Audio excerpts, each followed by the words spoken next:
Dear student, good morning all of you. आप सभी प्यारे बच्चों बढ़िया होंगे, मस्त होंगे और अपनी स्टडी को कंटिन्यू कर रहे होंगे। चलिए, केमिस्ट्री फैमिली में आपका स्वागत है। हम बात कर रहे हैं class 12 billion chapter number 1 solution lecture number 21। मेरे प्यारे बच्चों, इससे पहले हम बात कर चुके हैं बिलियन क्या है, बिलियन के गुण क्या है, बिलियन की सांद्रताएं क्या है, बिलियन की सांद्रताओं में संबंध क्या है, बिलियन की सांद्रताओं से संबंधित जितने भी न्यूमेरिकल डाटा थे, हमने बहुत सारे क्वेश्चन प्रैक्टिस की है और लेक्चर नंबर 20 तक हमने न्यूमेरिकल वगैरह पहले सेक्शन के कंप्लीट किए हैं। अब हम लेक्चर नंबर 21 में बात करेंगे। आज का जो टॉपिक रहेगा हमारा समरी क्या है बेटे? टॉपिक हमारा रहेगा 3 टॉपिक की हम बात करेंगे सर। पहली बात करेंगे विलेयता, सेकंड टॉपिक हम बात करेंगे गैसों की द्रव में विलेयता। आज जिनकी टॉपिक की बात करेंगे वो हम यहाँ पे देख रहे हैं। तीसरा टॉपिक हम इस लेक्चर में पढ़ने वाले हैं हेनरी का नियम, हेनरी का नियम व सीमाएं। मेरे बच्चों, ये टॉपिक ना क्लास 12th के बोर्ड एग्जाम के लिए काफी महत्वपूर्ण होते हैं। तो मेरे प्यारे बच्चों, आज के लेक्चर में हम क्या जानेंगे बेटे? हम जानेंगे विलेयता, सॉल्युबिलिटी क्या होती है, गैसों की द्रव में विलेयता क्या होती है, solubility of gases in liquid में हम हेनरी लॉस की बात करेंगे, उसकी लिमिटेशन की बात करेंगे। ओके मेरे प्यारे बच्चों, तो अगर आपने अभी तक चैनल सब्सक्राइब नहीं करा है, सब्सक्राइब कर लीजिए और अपनी पढ़ाई को रेगुलर वे में करके चलिए। जी बच्चों, चलिए स्टार्ट करते हैं। पहला टॉपिक हम बात करेंगे। पहला टॉपिक हमारा क्या है बेटा? विलेयता। यस मेरे बच्चों,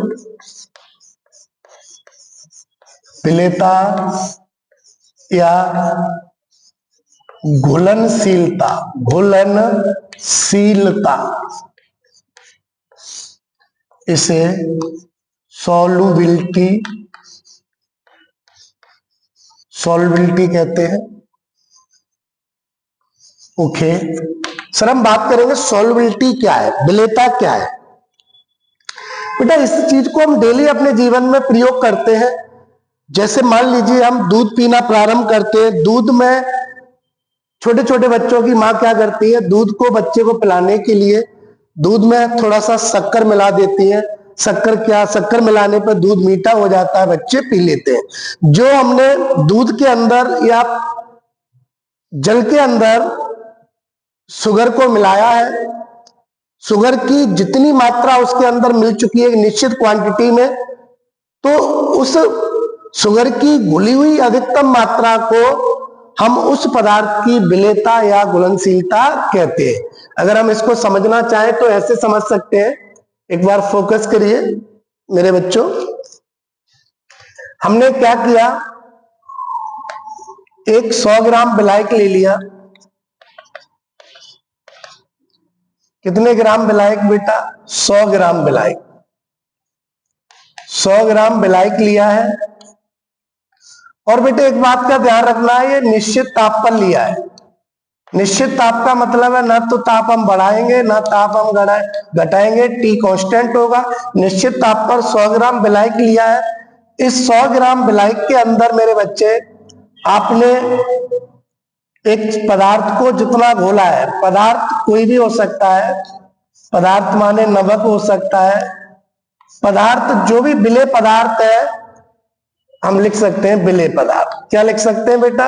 विलेय पदार्थ की जितनी अधिकतम मात्रा इसके अंदर घुल जाएगी तो वही घुली हुई मात्रा उस पदार्थ की विलेयता या घुलनशीलता, सॉल्युबिलिटी कहलाती है। तो कैसे परिभाषा करेंगे इसकी? हम बोल सकते हैं किसी पदार्थ की वह अधिकतम मात्रा जो एक निश्चित ताप पर 100 ग्राम विलायक में घुल सकती है या घुली होती है, वह उस पदार्थ की विलेयता या घुलनशीलता कहलाती है। ओके, चलिए लिखते हैं, लिखेंगे बेटे। किसी पदार्थ की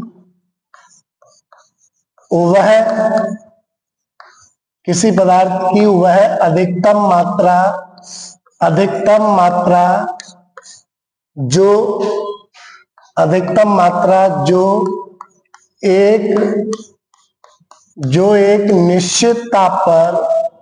जो एक निश्चित ताप पर 100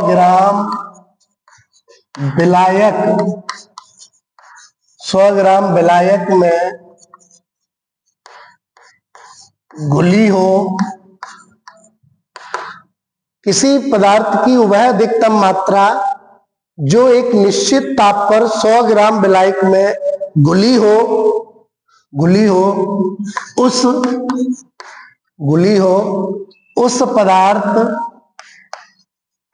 पदार्थ की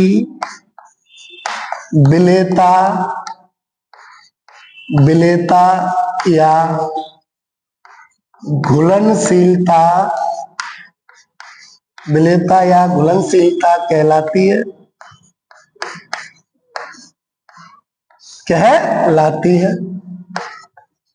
ओके बच्चों, विलेयता के बारे में हमने बात की है। किसी पदार्थ की वह अधिकतम मात्रा जो एक निश्चित ताप पर 100 ग्राम विलायक में घुली होती है, वह उस पदार्थ की विलेयता कहलाती है। क्लियर है? आगे इसी में बात करेंगे। विलेयता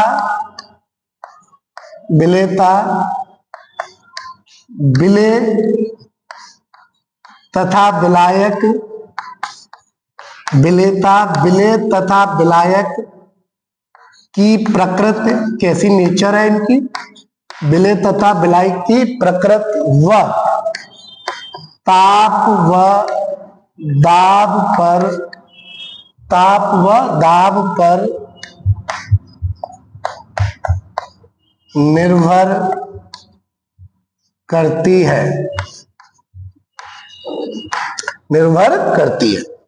जो विलेयता है, जिस पदार्थ को आप किसी विलायक में घोल रहे हो, तो वो पदार्थ की प्रकृति, उस पदार्थ की प्रकृति और विलायक की प्रकृति दोनों पर निर्भर करेगी। और बेटा इस पर ताप व दाब का भी इफेक्ट पड़ेगा, टेम्परेचर का भी और प्रेशर का भी इफेक्ट पड़ेगा, जो हम आगे देखेंगे।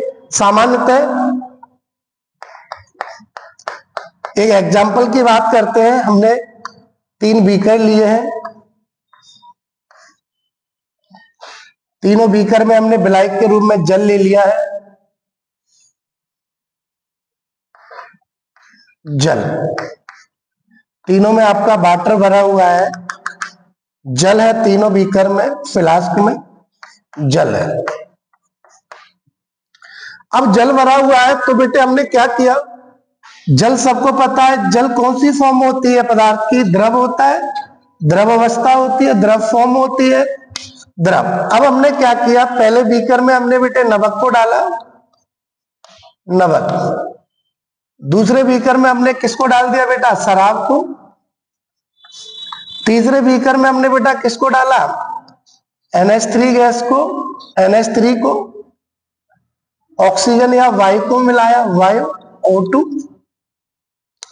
तो बेटे जो नमक है वो यहाँ पे किसकी तरह व्यवहार करता है? ठोस की तरह। शराब है बेटा किसकी तरह? द्रव की तरह। वायु बेटा किसकी तरह बिहेव कर रही है? गैस की तरह। तो हम लेक्चर में इसी की बात कर रहे हैं, अभी विलेयता की बात की है। अब मेरे प्यारे बच्चों, हम जानना चाहेंगे कि द्रव में ठोस की विलेयता क्या होती है, द्रव में द्रव की विलेयता क्या होती है, द्रव में गैस की विलेयता क्या होती है। मैं अगर आपसे सामान्य क्वेश्चन पूछूं, बेटा इन तीनों बीकर को देख के आप बताइए किसकी विलेयता ज्यादा होगी, अर्थात कौन सा पदार्थ आराम से विलेय हो जाएगा। मुझे ऐसा लगता है अगर हम आंसर की बात करें, पानी में नमक को डालोगे ठोस पदार्थ, नमक आराम से मिल जाएगा और एक समांगी मिश्रण बना देगा जिसे विलयन कहेंगे। इसकी विलेयता बहुत अच्छी होगी। इसमें द्रव में पानी के अंदर शराब को मिला दोगे, इसकी भी विलेयता क्या होगी बेटा, अधिक होगी, आराम से मिल जाएगा। इस पे हमें इंटरनल प्रोसेस करने की आवश्यकता नहीं है, बाहरी कार्य करने की जरूरत नहीं है। अगर बेटा हम तीसरे बीकर की बात करें, समझिए पानी के अंदर आपको बोला जाए कि अमोनिया गैस मिला दो, नाइट्रोजन, ऑक्सीजन गैस, तो मुझे नहीं लगता है कि ऑक्सीजन को आप पानी में डाल दो वो घुल जाएगी या विलय हो जाएगी, नहीं होगी। तो द्रवों में जो गैस है उनकी विलेयता कठिन होती है। उनकी विलेयता को समझने के लिए एक वैज्ञानिक थे, उनका नाम था हेनरी। हेनरी ने एक नियम दिया था, इस नियम के अनुसार हम बात करते हैं गैसों की द्रव में विलेयता क्या होती है, कैसे कौन कौन से फैक्टर हैं जो इनको प्रभावित करते हैं। ओके, तो हम बेटा सबसे पहले स्टार्ट करेंगे हम द्रवों में गैसों की विलेयता। द्रवों में गैसों की विलेयता, मेरे प्यारे बच्चों हम बात करने वाले हैं विलेयता। सबको क्लियर है? कमेंट करके बताइए। विलेयता इंपोर्टेंट पेपर का क्वेश्चन भी है। तीनों में हम बात करेंगे, गैसों की द्रव में विलेयता की बात करेंगे। ओके बच्चों, चलिए देखते हैं बेटे, लगाएंगे हेडिंग। हम बात कर रहे हैं गैसों की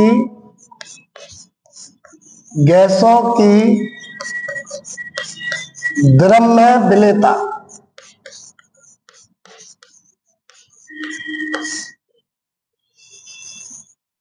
हम क्या पढ़ने जा रहे हैं बेटा, गैसों की द्रव में विलेयता, solubility of gases in liquid. Okay मेरे प्यारे बच्चों, हम अंग्रेजी भी लिखा करेंगे, हेडिंग डाला करेंगे। हम बात कर रहे हैं गैसों की द्रव में विलेयता, solubility of gases in liquid. Liquid के अंदर गैसेस की सॉल्युबिलिटी क्या होगी। तो बेटे अभी जरा हमने बात की थी, देखिए थोड़ा हम समझेंगे पहले बेटा, एक प्रैक्टिकली डाटा देखने का प्रयास करेंगे। हमने 2 फ्लास्क लिए हैं, 2 फ्लास्क है हमारे पास। यस, दोनों फ्लास्कों में हमने जल को भरा है। जल तो जानते हैं सबसे अच्छा विलायक होता है, उत्तम विलायक माना जाता है, ध्रुवीय होता है, पोलर सॉल्वेंट होता है जी। इसमें भी हमने जल लिया है, जल का फॉर्मूला होता है H2O। जल कौन सी अवस्था होती है, द्रव। इसमें भी हमने जो विलायक लिया है वो जल है, जल H2O होगा बेटा और ये द्रव होगा, राइट। हम बात कर रहे हैं गैसों की द्रव में विलेयता। तो बेटे हमने क्या किया, पहले बीकर में हमने 3 गैसों को मिलाया। पहले बीकर में इसको बीकर नंबर ए दे दिया हमने, ये बीकर हमारे पास ए है, ये बीकर हमारे पास बी है। ए में 3 गैसों को हमने मिलाया, एक अमोनिया, आप लोग जानते होंगे अमोनिया गैस होती है। एक में हमने मिलाया अमोनिया के बाद हमने HCl गैस को मिलाया, HCl गैस के बाद हमने हमने मिलाया है आपका H2S गैस या CO2 गैस। दूसरे बीकर में हमने बात की है, इसमें भी 3 कोई भी गैस ले ली हमने बेटे, आप स्वेच्छा से बता दीजिए। हमने ले ली नाइट्रोजन है, ऑक्सीजन है और बेटा हाइड्रोजन है, 3 गैसें। दोनों बीकर ए और बी, ए बीकर में हमने कितनी गैसें ली है बेटा, 3, NH3, HCl, CO2। सर दूसरे बी बीकर में हमने N2O2, H2 गैसें ली है। अब हम बात कर रहे हैं इनकी विलेयता देखना चाह रहे हैं कि द्रव के अंदर इन गैसों की विलेयता क्या है। तो मेरे प्यारे बच्चों ये जो तीनों गैसें आपको दिख रही हैं और भी हो सकती है, ये तीनों गैसें इस द्रव के अंदर आराम से घुल जाती हैं, इनकी विलेयता अधिक होती है। सर आपका क्वेश्चन बेटा क्यों होती है? जब इन तीनों गैसों को आप इस लिक्विड के अंदर, द्रव के अंदर, जल के अंदर डालोगे, इनकी विलेयता अधिक होगी। क्यों होगी? क्योंकि ये जल में जाने के बाद एक रिएक्शन करेगी और जल के साथ एक यौगिक बनाएगी और यौगिक अपने आयनों में टूट जाएगा, जिसके कारण इनकी विलेयता क्या होगी? अधिक। ये तीनों गैसों की विलेयता कम होगी। सर क्यों होगी? क्योंकि ये जैसे ही जल में डालोगे, ये जल के साथ रिएक्ट नहीं करेंगी, रिएक्शन अब क्रिया नहीं करेंगी तो यौगिक नहीं बनेगा, यौगिक नहीं बनेगा तो आयन भी नहीं बनेंगे, इसलिए इनकी विलेयता कम होती है। तो मेरे बच्चे, ये तीनों गैस से ज्यादा विलेय क्यों है?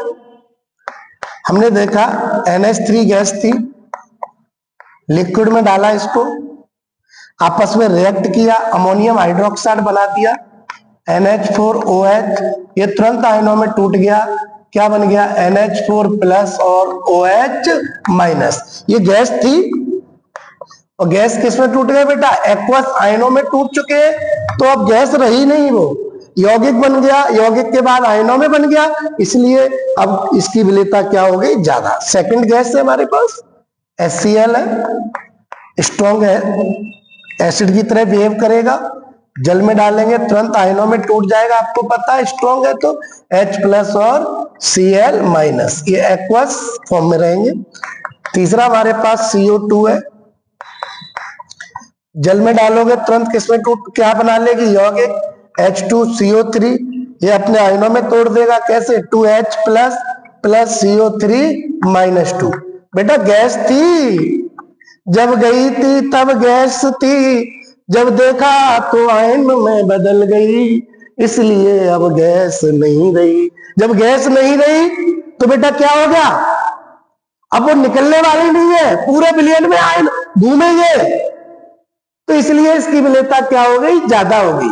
बीकर ए की बात की है, ये सारा प्रोसेस बीकर ए के अंदर चल रहा है। बीकर बी का क्या मामला है बेटे? ध्यान देंगे। बीकर बी का मामला है सर, N2 था, प्रबंध होता है, आपने देखा इसके अंदर H2O में डाला, नो रिएक्ट, कोई रिएक्शन नहीं किया। सर O2 था, लिक्विड में डाला आपने, कोई रिएक्शन नहीं, नो रिएक्शन बेटे। सर H2 था, H2O में डाला, नो रिएक्ट, रिएक्ट अर्थात आयन यौगिक नहीं बनाए, इसलिए इनकी विलेयता कम हो गई। क्या हो गई? विलेयता कम। इनकी विलेयता, घुलनशीलता कम होगी, विलेयता कम और इनकी विलेयता अधिक। मुझे उम्मीद है आपको अधिक गैसों की विलेयता के बारे में समझ में आया होगा। जो गैसें जल से क्रिया करके यौगिक बना लेगी और अपने आयनों में टूट जाएंगी, उनकी विलेयता द्रव में क्या होगी? अधिक होगी।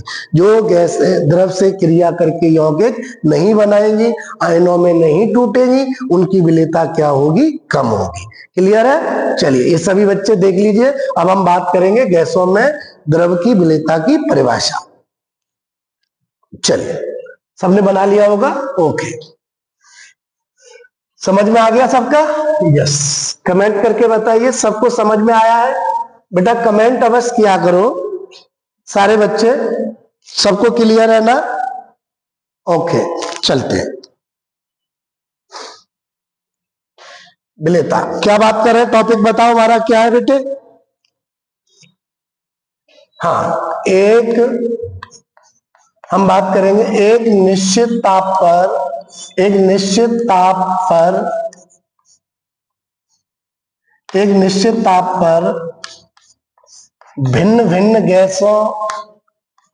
भिन्न गैसों की द्रव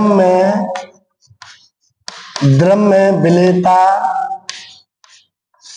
क्या कह रहा है? एक निश्चित ताप पर भिन्न भिन्न गैसों की द्रव में विलेयता भिन्न भिन्न होती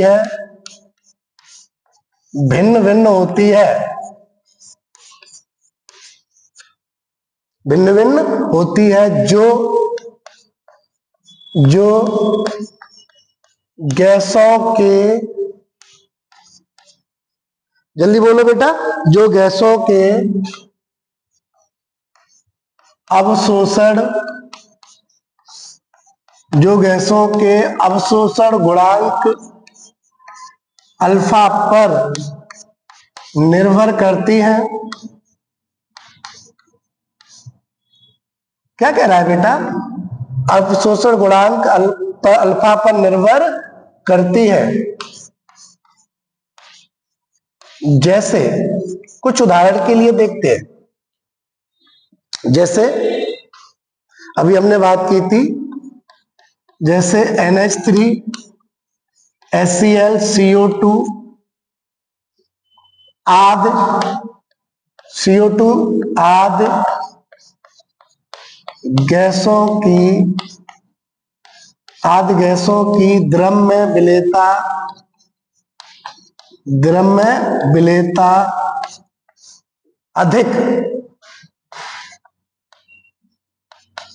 अधिक होती है। बोलो क्या कर रहा है? NH3 अभी हमने बात की थी बेटा इस विषय में, अमोनिया HCl CO2 आदि गैसों की द्रव्य विलेयता अधिक होती है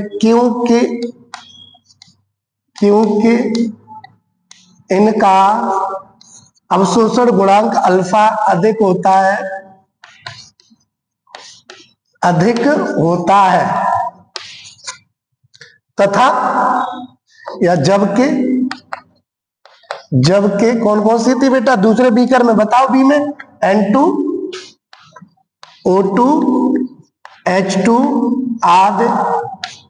आदि गैसों की द्रव्य विलेयता क्या होगी बेटे? कम होती है। द्रव्य विलेयता कम होती है। रीजन क्योंकि इनका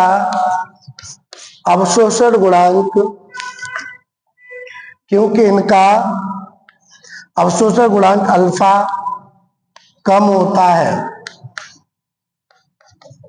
जी, ये बात मैं अभी आपको समझा चुका हूं बेटे। वो ये कह रहा है गैसों की द्रव्य विलेयता क्या होती है, तो हमने बात की है एक निश्चित ताप पर भिन्न भिन्न, ये सब भिन्न भिन्न गैसें हैं ना, देखो N2O2 H2 NH3 भिन्न भिन्न, एक निश्चित ताप पर भिन्न भिन्न गैसों की द्रव्य विलेयता अलग अलग या भिन्न भिन्न होती है। जो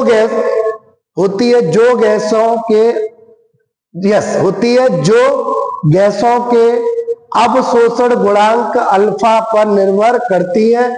यस सर, सबसे बड़ी बात यहां ये मिल चुकी है सर, विलेयता ज्यादा होगी या कम होगी वो डिपेंड करने वाली है अवशोषण गुणांक पर। ओके, कहां अटक गए हम आके? अब कहां बात हमारी अटकी है सर? अवशोषण गुणांक। और हमने एग्जाम्पल में कुछ बात की है कि NH3 HCl CO2 आदि गैसों की द्रव्य विलेयता उच्च होती है, अवशोषण गुणांक अधिक है। इन गैसों की नाइट्रोजन ऑक्सीजन हाइड्रोजन आदि गैसों की विलेयता कम होती है क्योंकि इनका अवशोषण गुणांक कम होता है। तो बात हमारी फंसती कहां है सर? बात हमें अब यहां समझ में आती है कि अवशोषण गुणांक क्या है। अवशोषण गुणांक पर बात करें अगर हम, मेरे प्यारे बच्चों आप लोग समझ पा रहे होंगे अवशोषण गुणांक पर बात अगर हम करें, बताइए बेटे अवशोषण गुणांक, तो हम क्या कह सकते हैं अवशोषण गुणांक को बेटे? एब्सॉर्प्शन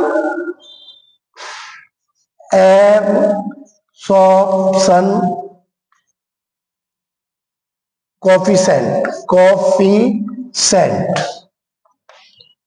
ठीक है, एब्सॉर्प्शन कोफिशिएंट। अवशोषण गुणांक क्या होता है?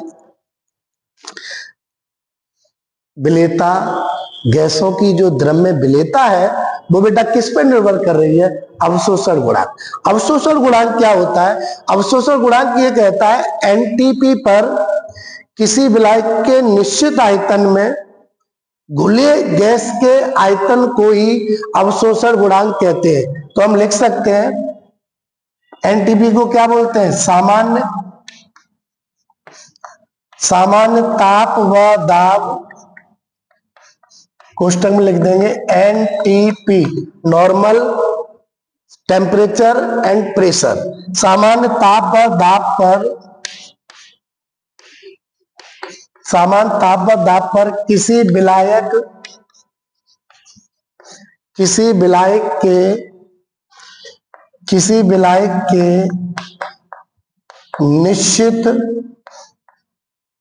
निश्चित आयतन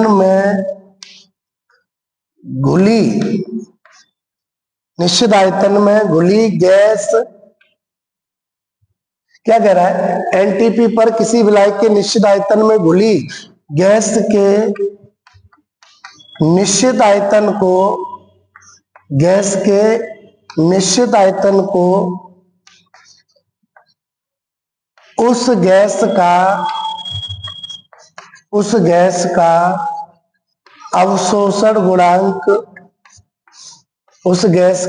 अवशोषण गुणांक कहते हैं।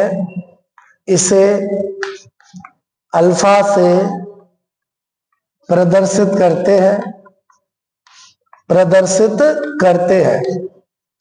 क्या कह रहा है, एनटीपी पर किसी विलायक के निश्चित आयतन में घुली गैस के निश्चित आयतन को उस गैस का अवशोषण गुणांक कहते हैं, अल्फा से प्रदर्शित करते हैं। ओके, आगे थोड़ा सा बात करेंगे। अवशोषण गुणांक का मान बढ़ने पर गैसों की विलेयता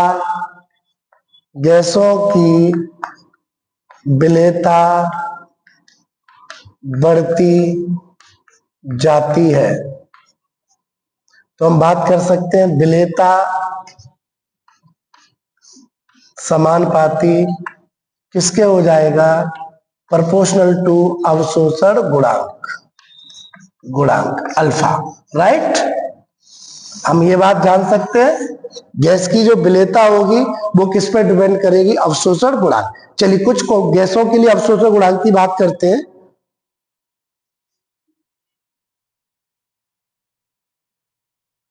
जी, अवशोषण गुणांक एक बार फिर देखते हैं। एनटीपी, सामान्य ताप व दाब पर किसी विलायक के निश्चित आयतन में घुली गैस के निश्चित आयतन को उस गैस का अवशोषण गुणांक कहते हैं, अल्फा से प्रदर्शित करेंगे। अवशोषण गुणांक का मान बढ़ने पर गैसों की विलेयता बढ़ती जाती है। तो हम फाइनली एक फॉर्मूले के साथ जा सकते हैं, गैसों की जो विलेयता है वो किसके प्रोपोर्शनल टू है, अवशोषण गुणांक एब्सॉर्प्शन कोफिशिएंट के साथ समानुपाती होगा। चलिए बेटा जी, बेसिकली ये हमें याद करने का नहीं है, लेकिन कभी क्वेश्चन पूछ लेता है। कुछ गैसें दी गई हैं, ये थोड़ा ध्यान रखना होगा हमें। जैसे गैसें दी गई हैं और उनके लिए अवशोषण गुणांक का मान भी दे दिया है। तो गैस, अगर हीलियम गैस है उसका अल्फा कितना है बेटे, 0.009 है।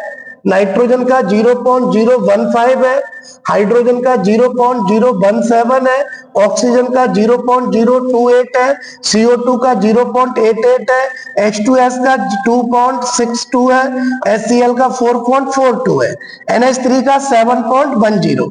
आप देख रहे हैं ना बेटे, सबसे कम अवशोषण गुणांक किसका है, हीलियम का है। तो हीलियम की जल में विलेयता क्या हो जाएगी, कम हो जाएगी। सबसे ज्यादा किसका है, बोलिए, अमोनिया का है। इसका अवशोषण गुणांक सबसे ज्यादा होगा, इसका कम होगा, इसका सबसे ज्यादा होगा। इसको मैं रब कर दूं बेटे, एक क्वेश्चन कर लेते हैं इसी के साथ साथ। चलिए, अवशोषण गुणांक डेफिनेशन सबको क्लियर होगी। अब इसी में आगे बात करते हैं क्वेश्चन के साथ। जी, क्वेश्चन है, ये सारे बच्चे नोट कर लीजिएगा, मेरे साथ के साथ आप लिखते जाएंगे, नोट्स बनाते चले। अगर नहीं आ रहा पॉज करके कर ले, स्क्रीनशॉट लेके कर ले। वैसे मैं बड़ा आराम से क्लास ले रहा हूं, तो आप मेरे साथ लिख सकते हो। ओके बेटे, चलिए प्रश्न है, कुछ गैसें दी गई हैं, नाइट्रोजन, NH3, CO2 और H2 गैसों की द्रव्य विलेयता का बढ़ता क्रम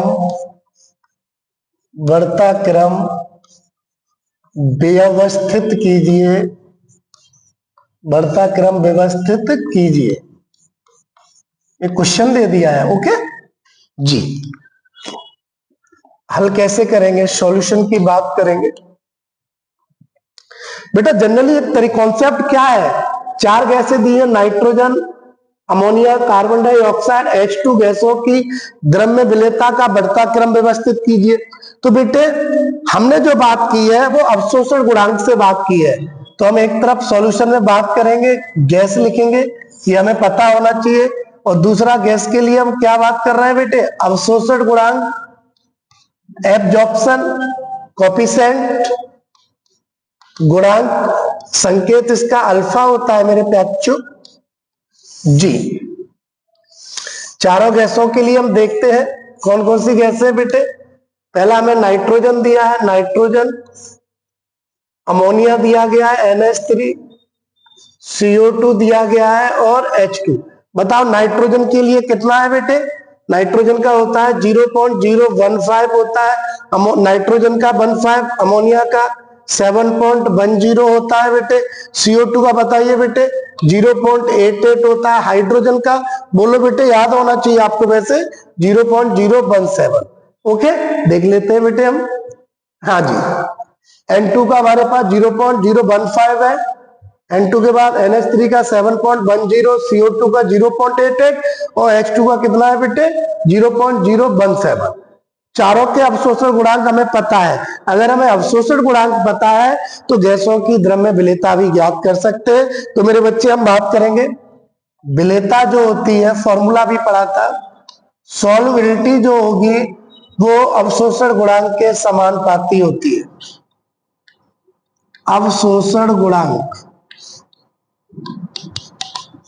जी अल्फा के समानुपाती है। तो सबसे ज्यादा अवशोषण गुणांक किसके लिए, अमोनिया के लिए। तो गैसों की विलेयता का बढ़ता क्रम, विलेयता का क्रम, बढ़ता क्रम लिखना है। सबसे ज्यादा अवशोषण गुणांक किसका है, अमोनिया का। तो सबसे ज्यादा विलेयता किसकी होगी, अमोनिया की। अमोनिया के बाद किसका है बेटा बताओ, CO2 का। अमोनिया से कम CO2 की। CO2 के बाद किसका है बेटा बताओ, हाइड्रोजन का। इसकी विलेयता CO2 से कम, सबसे कम हो जाएगी नाइट्रोजन की। आपको ये आंसर समझ में आ गया हो तो बेटे कमेंट करके बताइए जी। सर देखो सबसे कम नाइट्रोजन का अवशोषण गुणांक कम है तो विलेयता भी कम, उससे ज्यादा हाइड्रोजन की, उससे ज्यादा CO2 की, सबसे ज्यादा NH3 की। क्या आपको ये कंप्लीट है अवशोषण गुणांक वाली कहानी? यस, जिस गैस का अवशोषण गुणांक ज्यादा होगा उसकी विलेयता अधिक होगी, कम होगा उसकी विलेयता कम होगी। अब हम बात करेंगे गैसों की द्रव्य विलेयता को प्रभावित करने वाले कारक। ओके नोट करिए। अब बच्चों चलिए, किसी ने कहा था थोड़ा देख लेते हैं, हम क्वेश्चन भी किया है, ठीक है बेटे। हाँ, किसी ने कहा है बेटा, हौसला रख बंदे ये दिन भी गुजर जाएंगे, मेहनत कर अच्छे से सारे रास्ते खुल जाएंगे। यस, क्या बोला बेटा, हौसला रख बंदे ये दिन भी गुजर जाएंगे, मेहनत कर अच्छे से सारे रास्ते खुल जाएंगे। इस बात को आप समझते होंगे। सारे रास्ते का मतलब है आप जिस लाइन में जाना चाहेंगे उस लाइन को आप आराम से कवर कर पाएंगे। ओके चलिए, अब हम बात करेंगे बेटे, इसी में जुड़े रहिए केमिस्ट्री फैमिली में। यस, हम बात करेंगे, अगला टॉपिक हम बात कर रहे हैं। अभी तक हमने क्या पढ़ा था, गैसों की विलेयता क्या होती है और किस पर निर्भर करती है, अवशोषण गुणांक पर। अब हम बात करेंगे गैसों की विलेयता गैसों की विलेयता को प्रभावित करने वाले कारक। यस, चलिए, गैसों की विलेयता को प्रभावित करने वाले कारक। तो बेटे गैसों की अगर विलेयता को प्रभावित करने वाले फैक्टर इफेक्टिव है सॉल्युबिलिटी ऑफ गैसेस। तो हम बात करें इसमें गैसों की विलेयता को प्रभावित करने वाले कारक। मेरे प्यारे बच्चों, किसी गैस को अगर द्रव में घोला जाता है तो उसको प्रभावित करने वाले बहुत सारे कारक होते हैं। हम उनको एक बार जानेंगे, प्रैक्टिकली प्रयोग करेंगे, समझने का कोशिश 100% जारी रहेगी। ओके बेटे, तो गैसों की विलेयता को प्रभावित करने वाले कारक तो लिखेंगे गैसों की द्रव में विलेयता को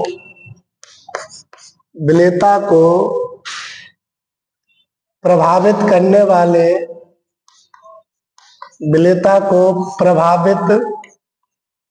करने वाले कारक निम्नलिखित है।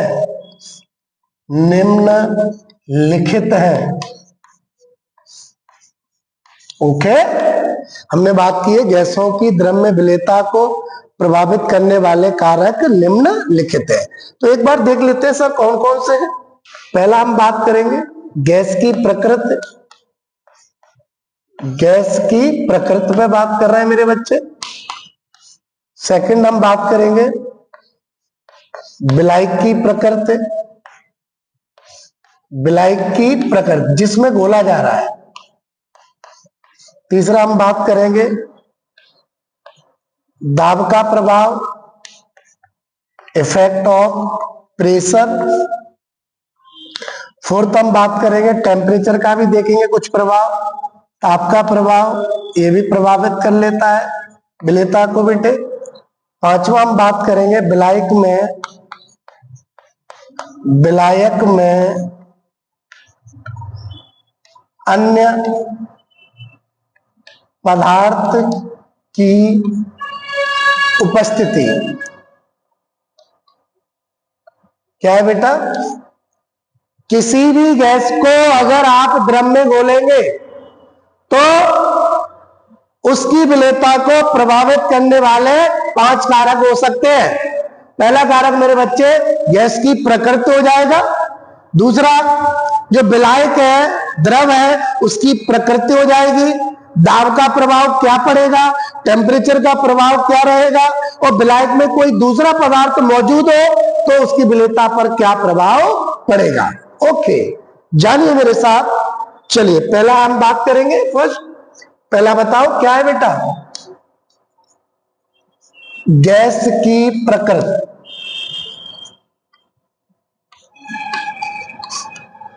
चलिए पहले प्रकृति कैसा लिखा है? प्रकृति, गैस की प्रकृति, नेचर ऑफ गैसेस।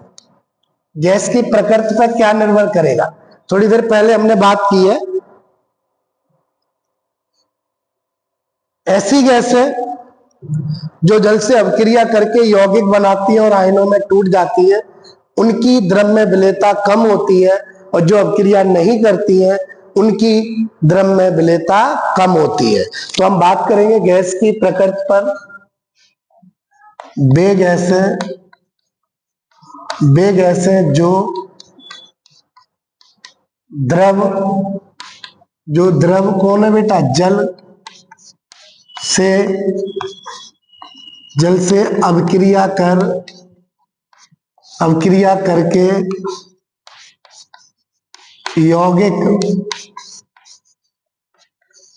यौगिक बनाती हैं। वे गैसें जो द्रव से अभिक्रिया करके यौगिक बनाती हैं और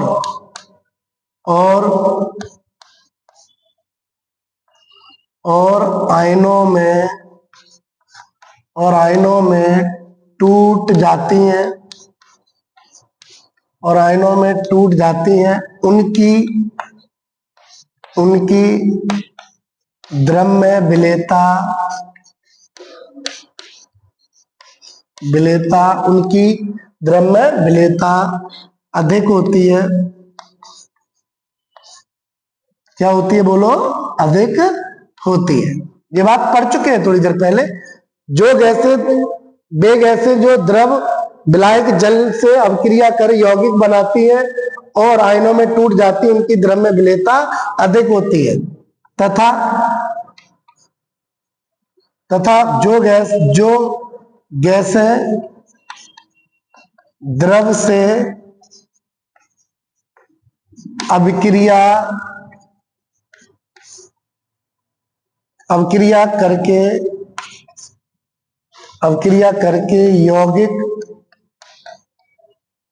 करके यौगिक नहीं बनाती हैं,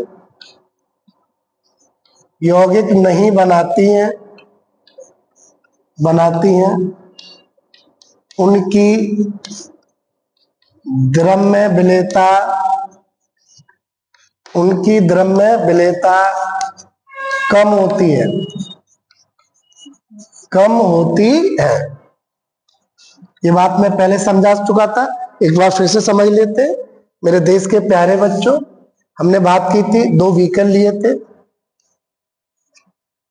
पहले बीकर में अब जल भरा है दोनों में, इसमें हमने कुछ गैसें डाली थी जैसे NH3, HCl, SO2 या CO2।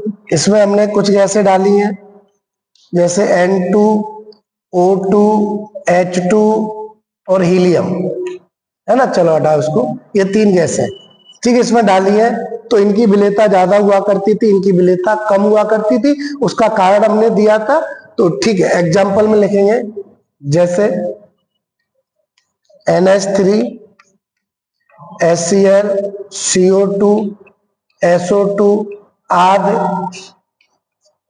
आदि गैसों की जल में विलेयता अधिक होती है, जबकि H2, N2, O2, He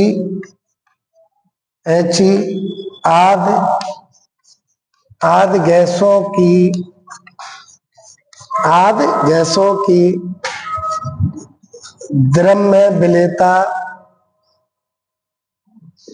गैसों की द्रव्य विलेयता कम होती है। ये एग्जाम्पल भी ध्यान रखना है, ठीक है। देखो बोर्ड एग्जाम में थोड़ा चीजें लिखनी पड़ती है, स्पष्ट करना पड़ता है, तो एक डायग्राम के माध्यम से इसी को फिर रिपीट करते हैं। डायग्राम से हमने यहाँ पर रिपीट किया था, उसी चीज को देखते हैं कैसे लिख सकते हैं। मैं इसको स्वैप कर देता हूं बेटा, ये तो आपने नोट किया होगा। पहला टॉपिक क्या था? गैसों की द्रव्य विलेयता को प्रभावित करने वाला पहला हमारा फैक्टर था, क्या था बेटा? गैस की प्रकृति। तो हमने बात की है वे गैसें जो सीधा हम बात करें, वे गैसें जो द्रव से अभिक्रिया करके यौगिक बनाती हैं और आयनों में टूट जाती हैं, उनकी द्रव्य विलेयता अधिक होती है। और कुछ गैसें हैं जो जल में डालने पर जल से क्रिया नहीं करती हैं, यौगिक नहीं बनाती हैं, आयनों में नहीं टूटती हैं, उनकी विलेयता कम होती है। उदाहरण के लिए हमने बात की ये 3-4 गैसें और भी हो सकती है, NH3, HCl, CO2, SO2 आदि गैसों की विलेयता जल में अधिक होती है। आपको पता है क्योंकि ये यौगिक बनाती है, आयनों में टूट जाती है। इन गैसों की विलेयता कम होती है क्योंकि ये क्रिया करके यौगिक नहीं बनाती हैं और आयनों में नहीं टूटती हैं। मुझे लगता है ये क्लियर होगा बेटा, सबका क्लियर है? ओके।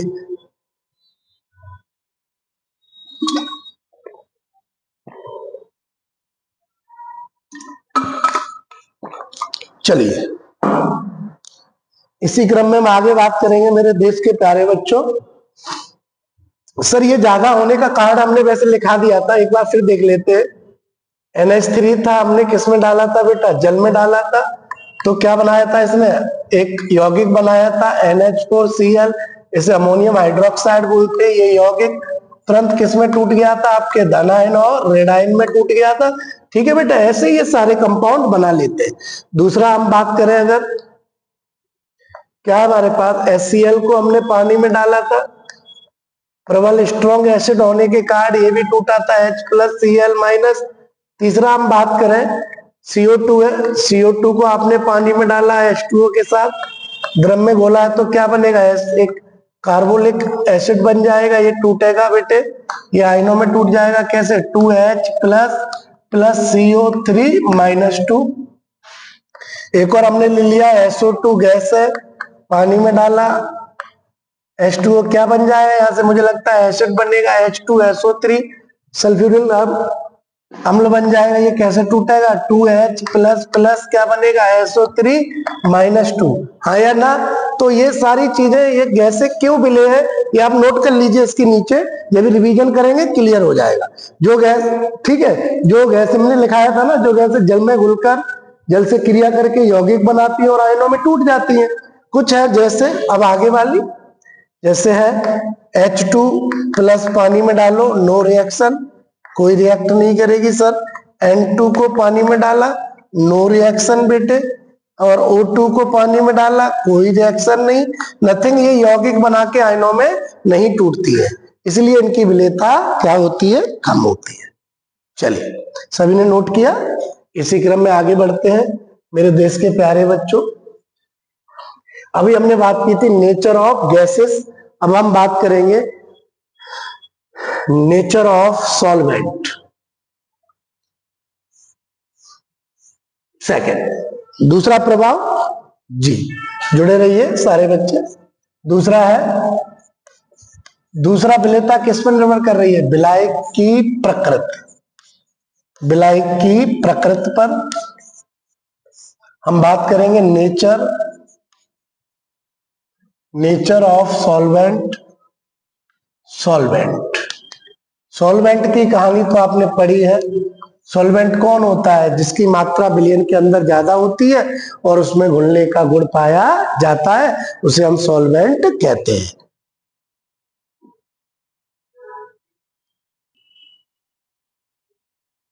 ठीक है, चलते हैं, बात करेंगे। हाँ, विलायक की प्रकृति। बेटा आपको थोड़ा सा हमें ध्यान देना है।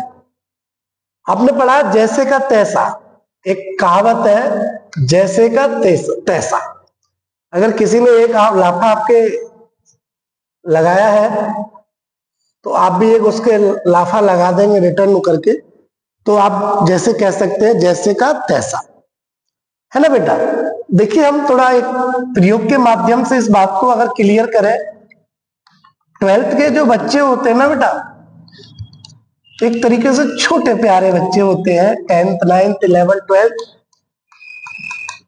चीजों को रटने का प्रयास ना करें, आप समझिए।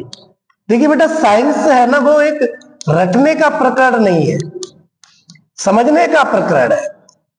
पर मेरे देश के प्यारे बच्चों, परसेंट बनाने के लिए पूरी चीजों को रट लेते हैं, हिंदी अंग्रेजी कुछ चीजें हैं, अब फिजिक्स केमिस्ट्री को भी रट लेते हैं। भाई, हमारे भारतवर्ष के कुछ युवा तो ऐसे हैं जो मैथ के सवालों को भी रट लेते हैं। भाई, मैथमेटिक्स क्वेश्चन होते हैं, उनके आंसर तक याद कर लेते हैं।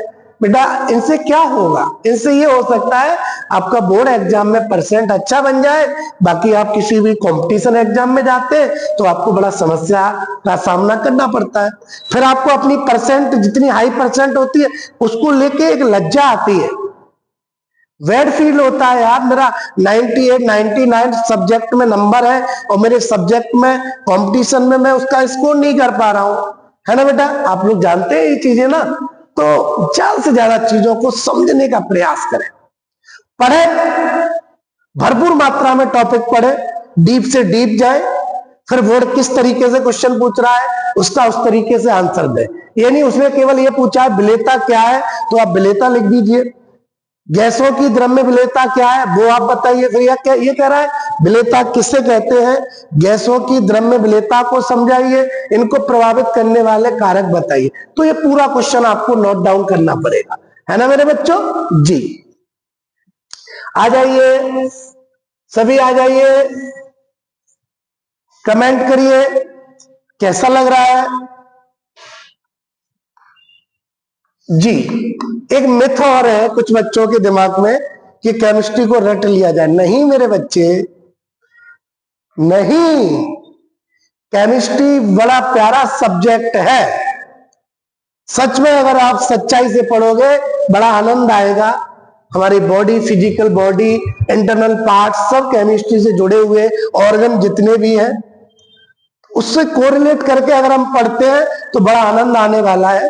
चलिए अब हम बात करते हैं टॉपिक पर, विलायक की प्रकृति, नेचर ऑफ सॉल्वेंट। देखिए बेटे, क्या किया हमने, पहले बीकर में हमने मिलाने का प्रयास किया। इसमें सर हमने जल को भरा है, जल भरा है इसके अंदर, जल H2O भरा है। इसमें बेटा हमने क्लोरोफॉर्म भरा है, क्या भरा है, ईथर। ईथर मान लीजिए, ईथर भर लिया, ईथर। ईथर का सामान्य फॉर्मूला होता है ROR, डाइएथिल ईथर या डाइमेथिल ईथर हो सकता है। ये अध्रुवी विलायक है, अध्रुवी विलायक। ये ध्रुवी विलायक है, पोलर, पोलर इसको बोलते हैं ध्रुवी विलायक, और ये अध्रुवी विलायक। ध्रुवी का मतलब है जल का जो मॉलिक्यूल है वो कुछ इस तरीके से है, आंशिक पॉजिटिव चार्ज, आंशिक पॉजिटिव चार्ज, आंशिक क्या हो गया, नेगेटिव चार्ज हो गया। ईथर एक तरीके से यहाँ पे अध्रुवी विलायक की तरह बिहेव करेगा। अध्रुवी का मतलब है इसमें पॉजिटिव और नेगेटिव चार्ज नहीं आएगा। ओके, तो चलिए थोड़ा देखते हैं। जल है और दूसरे बीकर में ईथर है। हमने क्या किया, जल के अंदर हमने मिला दिया NH3 को, या बेटा हमने मिला दिया HCl को, ठीक है। और एक और हमने मिलाया, फिर इसी में एक और चीज मिलाने का प्रयास किया, हमने क्लोरोफॉर्म को, CHCl3 को, और बेटे हमने बेंजीन को, C6H6। इस बीकर में हमने दो प्रयोग इसके साथ भी करना चाहे। पहले इसमें हमने मिला दिया C6H6 या बेटा CHCl3। दूसरा हमने इसमें मिला दिया बेटे, क्या मिलाया, NH3 और HCl। तो मेरे बच्चे जब NH3 HCl को मिलाया तो इसकी विलेयता बहुत अच्छे से, ये घुल रहा था इस पानी के अंदर, लेकिन ये दोनों पदार्थ नहीं घुल रहे थे, ठीक है। या मैं इसको और कुछ मान सकता हूं, ये दोनों पदार्थ यहां बहुत अच्छे से घुल रहे थे, ये वाले दोनों पदार्थ यहां बहुत अच्छे से नहीं घुल रहे थे। तो इसका कारण ये हुआ बेटा, यहाँ गैसेस की बात कर रहे हैं, सामान्यतः गैस ले लेंगे, क्लोरोफॉर्म बेंजीन द्रव लिक्विड के रूप में प्रयोग होता है, क्लोरोफॉर्म ही ले लीजिए आप, ठीक है। यहाँ पे ये दोनों गैसें पानी में घुल रही थी, लेकिन क्लोरोफॉर्म पानी में नहीं घुल रही है जल में, या क्लोरोफॉर्म घुल रही है ईथर में, लेकिन अमोनिया और HCl नहीं घुल रही है, क्योंकि जल ध्रुवी है। तो ये दोनों गैसें भी क्या है, ध्रुवी है, और ध्रुवी ध्रुवी के अंदर विलय है। सर ये अध्रुवी है, ये भी अध्रुवी है, अध्रुवी अध्रुवी के अंदर विलय है, अध्रुवी के अंदर ध्रुवी विलय नहीं है। जैसे का तैसा, जैसे कि तैसा का मतलब ध्रुवी ध्रुवी, अध्रुवी अध्रुवी, ध्रुवी में अध्रुवी नहीं घुलेगा, और ध्रुवी अध्रुवी में ध्रुवी भी नहीं घुलेगा। तो हम कह सकते हैं, इसमें लिख सकते हैं, ध्रुवीय विलायक में, ध्रुवीय विलायक में ध्रुवी गैस है, ध्रुवी गैस है, ध्रुवी गैस, ध्रुवी गैसों की विलेयता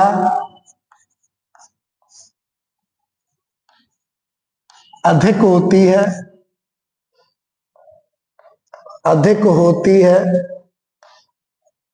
तथा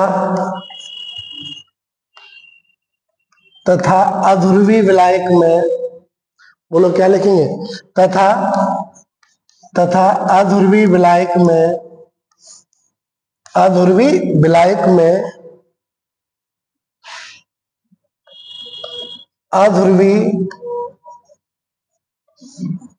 अध्रुवी गैसों की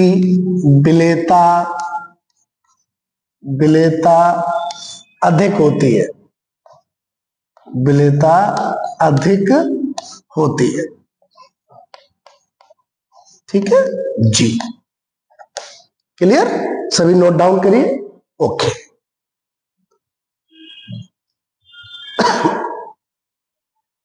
सबका क्लियर है? तीसरा क्या था? तीसरा पॉइंट देखिए बेटा, क्या है विलायक के बाद? जी, दाब का प्रभाव, इफेक्ट ऑफ 21 लेक्चर चल रहा है विलियन का। आज विलेयता हम पूरा कंप्लीट करेंगे। हम बात करेंगे, तीसरा टॉपिक था दाब का प्रभाव। दाब का प्रभाव, इफेक्ट ऑफ प्रेशर। ओके, है ना? और चौथा हम बात करेंगे, चौथा क्या है? ताप का प्रभाव। ताप का प्रभाव, इसको हम बात करेंगे इफेक्ट ऑफ टेम्परेचर।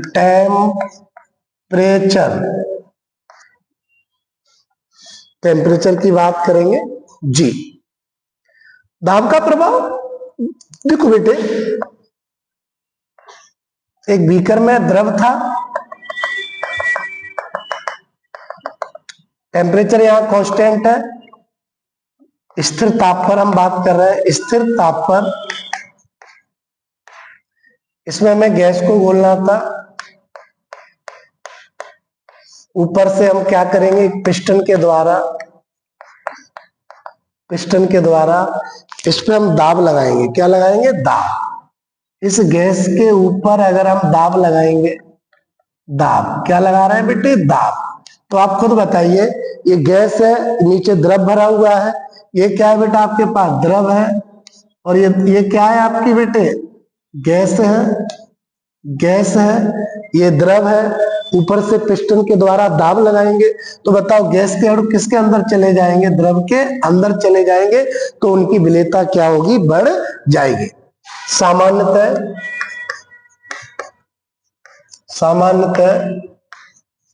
सामान्यतः किसी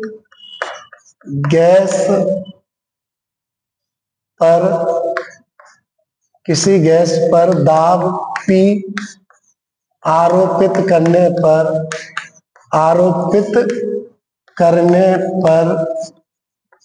गैस पर दाब, सामान्यतः किसी गैस पर दाब P आरोपित करने पर उस गैस की द्रव में विलेयता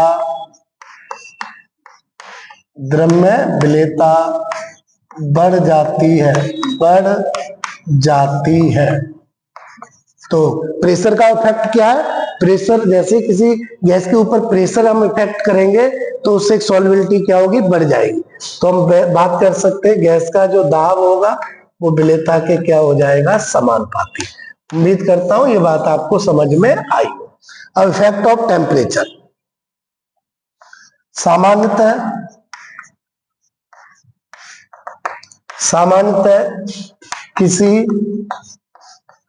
सामान्यतः किसी गैस का ताप बढ़ाने पर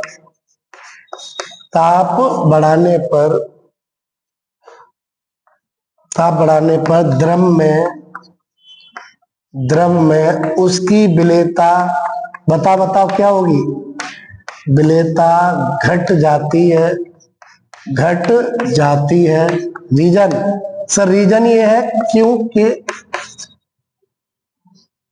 घट जाती है, क्योंकि गैसों की द्रव में विलेयता एक ऊष्माक्षेपी ऊष्माक्षेपी का मतलब होता है ऊष्मा का निकलना, क्योंकि गैसों की द्रव्य विलेयता एक ऊष्माक्षेपी प्रक्रम होता है, प्रक्रम होता है। देखो किसी गैस को आप द्रव में घोल रहे हो और नीचे से क्या बढ़ा दो, गैस का ताप बढ़ा दो, ताप बढ़ाओगे तो गैसों के अणुओं की गतिज ऊर्जा बढ़ जाएगी। जब गतिज ऊर्जा बढ़ जाएगी तो उनकी विलेयता क्या होगी, घट जाएगी, क्योंकि एक पहले से ही गैस घोल रही है तो ऊष्मा निकल रही है और ऊष्मा दे दो तो क्या होगा, विलेयता घट जाएगी।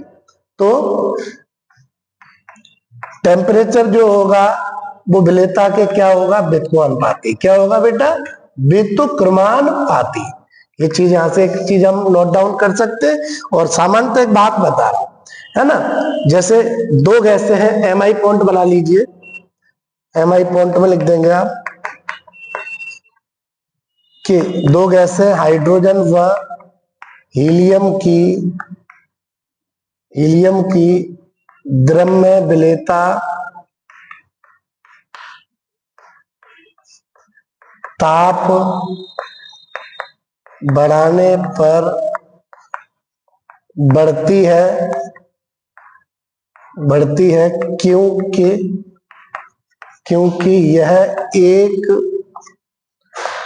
ऊष्मा शोषी, इसके लिए ऊष्मा ग्रहण चाहिए, ऊष्मा शोषी प्रक्रम है। उम्मीद करता हूं ये बात आपको समझ में आ गई होगी। देखो बेटे सीधी बात है, आप तुम गैस को किसी द्रव लिया, द्रव में गैस को घोल रहे हो और गैस जब द्रव में घोल रही है तब ऊष्मा उसमें से निकल रही है और आप क्या कर रहे हो, और ऊष्मा दे रहे हो नीचे गैस को या बीकर को या ब्लाक, तो क्या हो रहा है, टेम्परेचर बढ़ रहा है तो ऊष्मा और तेजी से निकलेगी, अर्थात उस गैस की विलेयता क्या होगी, घट जाएगी। लेकिन दो गैसें हैं, सामान्यतः प्रयोगात्मक तरीके से देखा जाए हाइड्रोजन व हीलियम की द्रव्य विलेयता ताप बढ़ाने पर बढ़ती है, क्योंकि हीलियम और हाइड्रोजन को पानी में घोलोगे तो हमें पानी में घोलने के लिए ऊष्मा की जरूरत होगी, क्योंकि ये ऊष्मा शोषी प्रक्रम है। घोलने के लिए ये ऊष्मा लेना चाह रहा है बाहर से ऊष्मा कैसे मिलेगी, जब टेम्परेचर बढ़ा दोगे। चलिए पांचवा इफेक्ट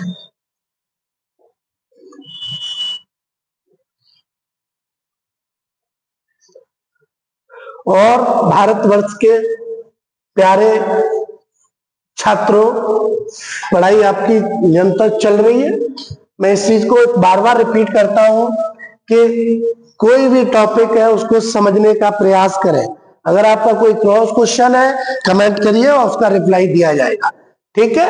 चैप्टर पहला हमारा चल रहा है, यस। पांचवा हमारा इफेक्ट था, बताओ क्या था, कमेंट करके बताया करो यार। विलायक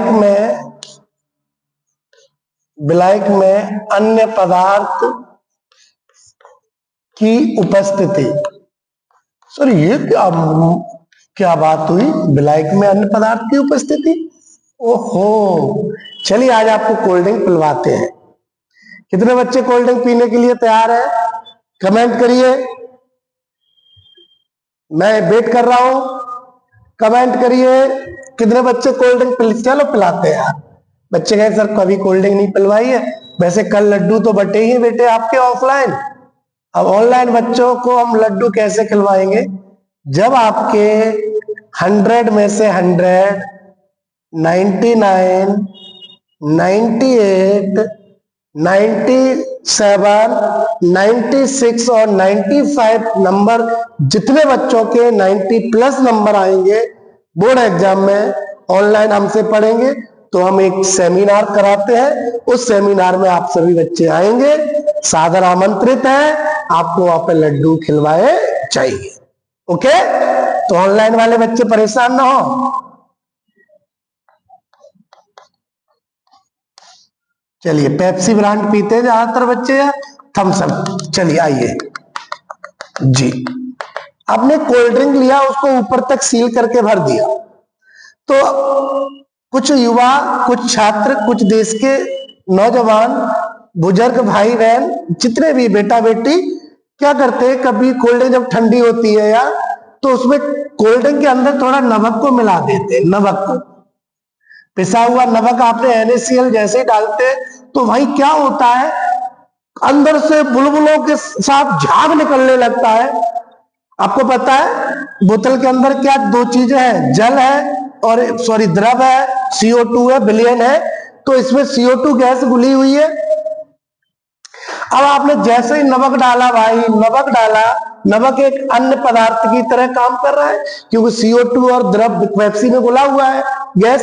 तो जैसे ही नमक डालोगे तो CO2 गैस की विलेयता क्या होगी, घट जाएगी भाई। और घटेगी तो बोतल से कुछ ऐसा लगेगा, क्या लगेगा कि कुछ बोतल में निकल रहा है।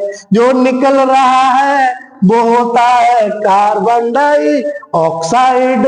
कार्बन डाइऑक्साइड निकल रहा है किसके कारण, बेटा नमक के कारण। जब नमक डालोगे कोल्ड ड्रिंक बाहर निकलेगी CO2 के साथ।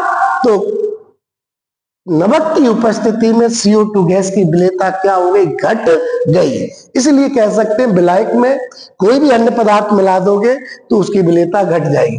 अच्छा बेटा, एक छोटे बचपन में जब बहुत छोटे थे तब हम भी ऐसा प्रयोग किया करते थे। एक 8-10 रुपए की जो बोतल आती थी, 300 ml कोल्ड ड्रिंक आती थी, 300 ml, है ना बेटे। तो 300 ml में 2-3 फ्रेंड है, 4 फ्रेंड है, चारों मित्रों को हमें बांटना है भाई, बजट वही है। तो हम क्या करते थे, 4 गिलास तो लेते थे बेटे। अब 4 गिलास लिए भाई, चारों गिलास देखो क्या करते थे, चारों गिलास 300 ml को चारों गिलासों में कोल्ड ड्रिंक करना है। तो भाई हम क्या करते थे, एक जना बोतल खुलवाता था, एक नमक पिसा हुआ लेता था। जैसे बोतल खुली हमने नमक को अंदर डाला, नमक को अंदर डाला, क्या निकलेगी CO2, CO2 के साथ झाग बन के क्या निकलेगी, पेप्सी। तो भाई गिलास में ये भर गया, लो ये भर गया, लो ये भी पूरा भर गया, ये भी भर गया और भरा, लेकिन झाग ज्यादा था तो हमें लगता था कि भाई कोल्ड ड्रिंक भर भर के गिलास एक एक मिल चुकी है। तो भाई इससे बंटवारा आराम से हो जाता था, मित्रता भाईचारा बना रहता था। लेकिन आज उस चीज को समझते कि क्वांटिटी 300 ml ही रहेगी, वॉल्यूम उसका 300 ml ही रहेगा, चाहे आप 4 में बांटो, 5 में बांटो, 6 में बांटो। लेकिन ऐसा लगता इसलिए था क्योंकि CO2 गैस अपने बुलबुलों के साथ निकलने लगती थी। ठीक है, ओके प्यारे बच्चों, आप लोगों ने किया है क्या ऐसा?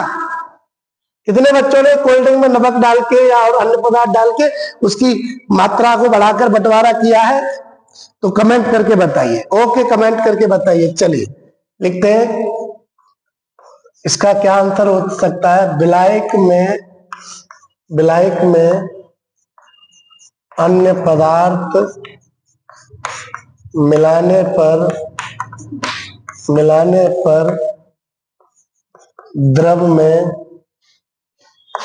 मिलाने पर द्रव में गैस की विलेयता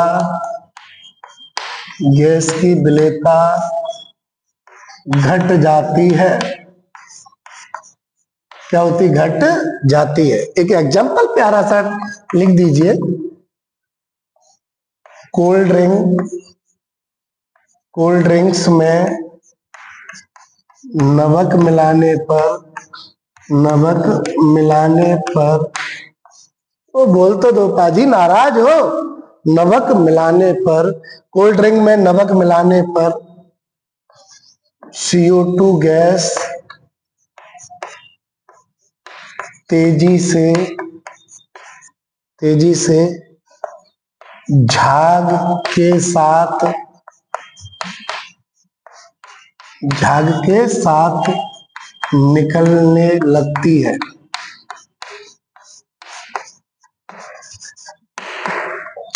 ठीक, आज हमने बात की थी, टॉपिक क्या था हमारा, विलेयता क्या है, गैसों की द्रव्य विलेयता क्या है, विलेयता को प्रभावित करने वाले कारक क्या है। ओके, तो बेटे हमने सारे टॉपिक क्रम से पढ़े, आपको समझ में आया होगा। चलिए थोड़ा 2 मिनट की इंफॉर्मेशन है बेटे, हमारे जहाँ हिंदी माध्यम के सत्र 2025-26 के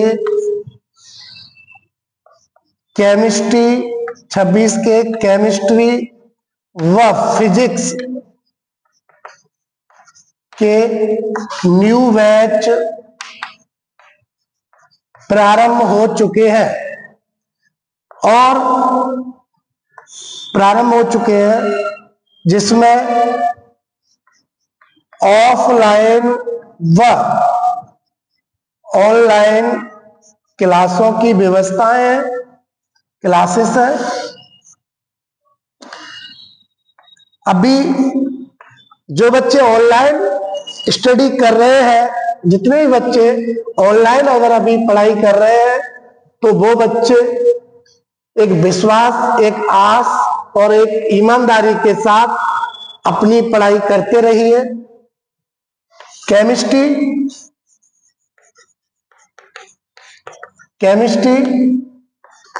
को आपको रवि सर पढ़ाएंगे बेटे।